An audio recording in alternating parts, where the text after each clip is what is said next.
choip, choip, choip. Choip, choip, choip.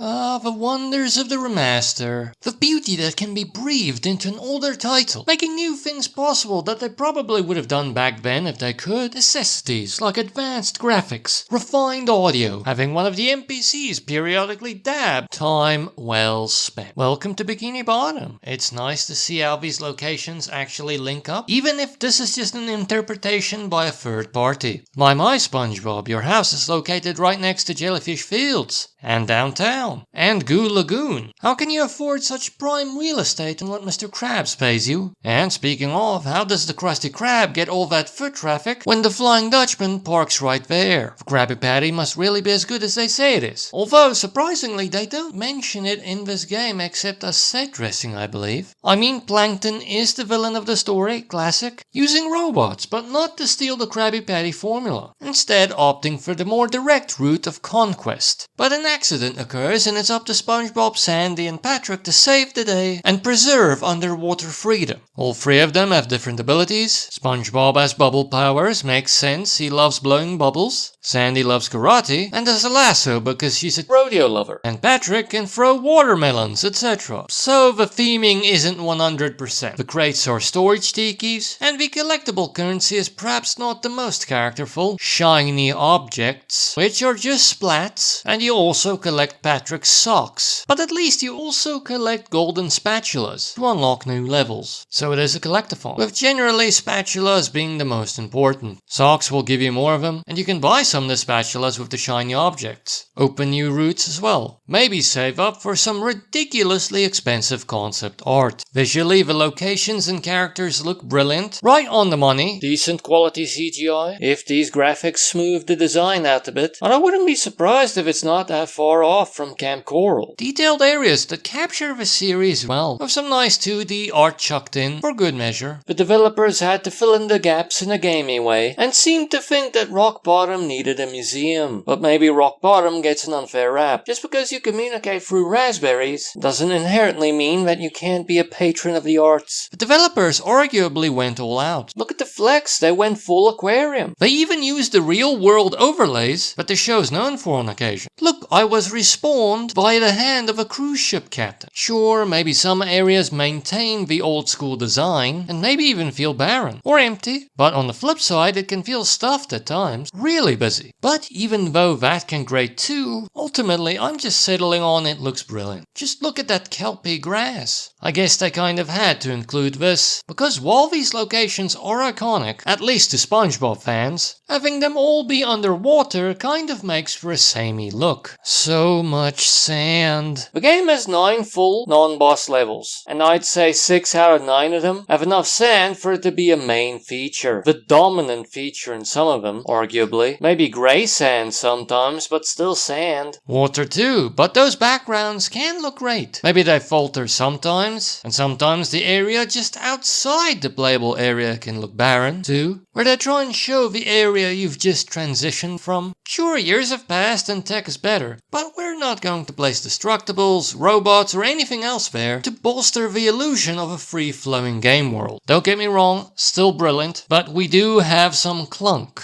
Clunk that probably was there originally. Has some unrefinements, but hey, the paint job is spectacular. Musically it's pretty good. They even managed to license the theme song. Are ya ready, kids? Aye, aye, Captain! And that's enough of that. But it does only get used in the intro. The rest of the show's music is not in the game, not like in the sequel I believe, but it does try to capture the same feeling, at times by for instance playing some surf rock,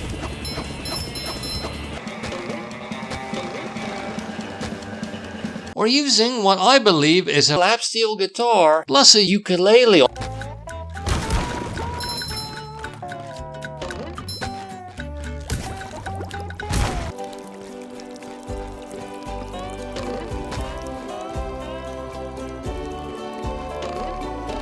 Sometimes sweet and it sounds good enough, and at least it sounds like they used the original voice actors. It was meant to keep out the hateful throngs of the unwashed. Unfortunately, I never figured I'd be on this side of it. Who dares disturb the Flying Dutchman? It's me, SpongeBob, sir. With the exception of Mr. Krabs, You gotta help me, boy. The Krusty Krab's been overrun by a bunch of them hoodlum robots of yours. And perhaps obviously Mermaid Man. Got a job for somebody who can throw things. And you can tell the difference, but some people prefer that over trying to find sound-alikes or impersonators. How's the story? Not amazing. The humor can be quite hit or miss, much like the show itself. There were funny moments, in my opinion, and to me the bad and okay ones were elevated because I like the SpongeBob universe. And how much you like the story and maybe even the game as a whole will be highly dependent on what you think of the series. But hey, this is a 3D platformer, how does it platform? Good, it's pretty tight, even though it's not that hard, and it doesn't get fully challenging till the SpongeBob's Dream level, arguably, which is quite late game. At most you will see the odd difficult bit that stands between you and a collectible. Finicky balancing, trying to not overshoot, but it's fun enough. Sliding sections which are more fun, which acts as SpongeBob's tongue scraper. Other than that, simple combat, attack, stomp, etc., depending on what character you're playing as. I would have thought SpongeBob tried to protect jellyfish. Sometimes with these tie-in games you have to take liberties. The game has bosses too, who can be rather easy. Light, easy fun this game. Even the mentioned Collectathon gameplay is not that strenuous. I just needed to walk through for a few socks. And the spatulas, when triggered, get marked on the level screen. And if you didn't collect them first time round, you can fast travel to the relevant point from anywhere. Or at least to the area where it's located, decreasing the search area. And the shiny objects aren't that hard to find because they respawn, which is good because of the mentioned expensive art. This game is lovely, it feels a tad different to Spyro and Crash, less compact in terms of level design, more sprawling, not as tight, PS2 era 3D platforming I guess. At least in feel, because of the slidey bits, these long tracks, plus how the levels have multiple areas. Although in all fairness, I believe each one of Spyro's hub-worlds is quite a bit larger than the entirety of SpongeBob's here. And while the game's dialogue isn't much, it's a lot compared to those games. Here's a bit more to focus on, to distract you, and maybe that contributed to its longer length. I mean, after you divide those trilogies by 3 and expose their individual titles, it took me 23 hours to complete the game, with all spatulas and socks collected, and even all of the achievements, which is rare for me. But in all fairness, that includes 48 minutes of Samescreen co-op / versus, I'm not sure. It's a very strange example of Samescreen multiplayer. It has you and a friend pick a character. Cool, Patrick and Plankton. Rare team up. And then the game drops you both on these islands of metal, sand, and sometimes inflatable arms. You then have to beat waves after waves of the enemy. As said, the combat's simple. Doesn't take that much to defeat an enemy. And then after a certain amount of waves, you move on to the next island, doing the same thing. And after a while, you will notice something. This is taking a long time. That 48 minutes, that's how long it took us to complete this thing. Just destroying robots and engaging in some light platforming. And to cap the weirdness off, when you're done it shows how many times each of you has died and how many robots you've killed, but it doesn't overtly proclaim a victor. So tracing steps back to my confusion, you could argue that it's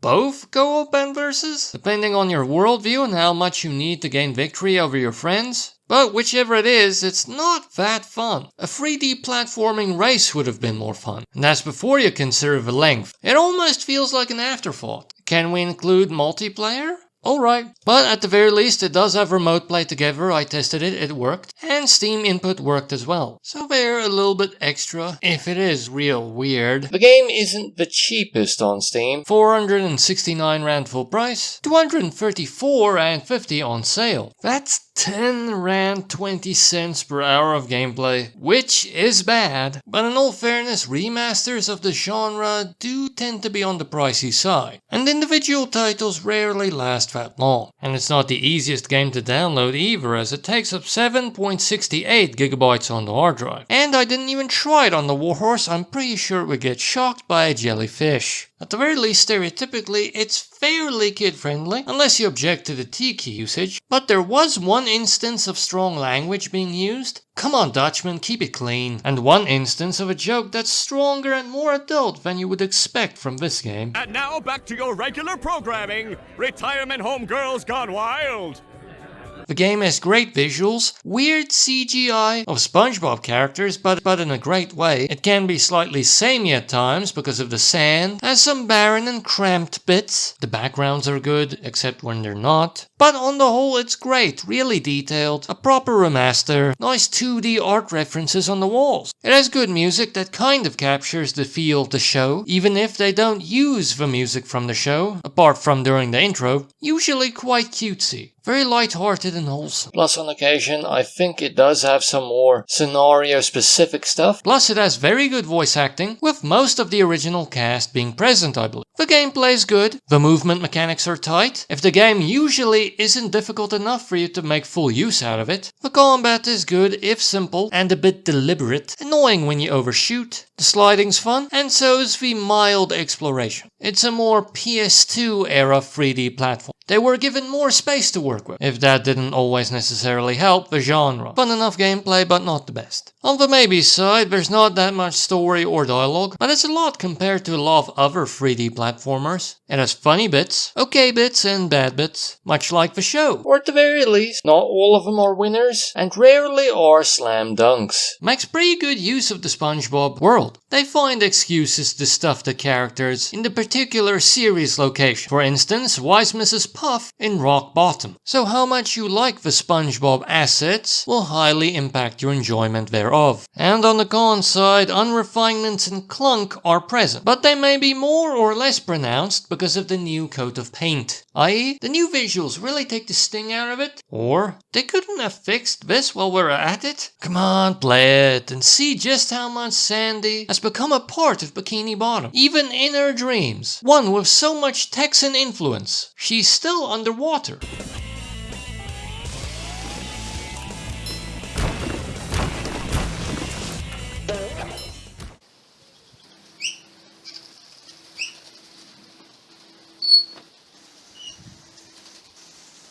Choip, choip, choip. Choip, choip, choip.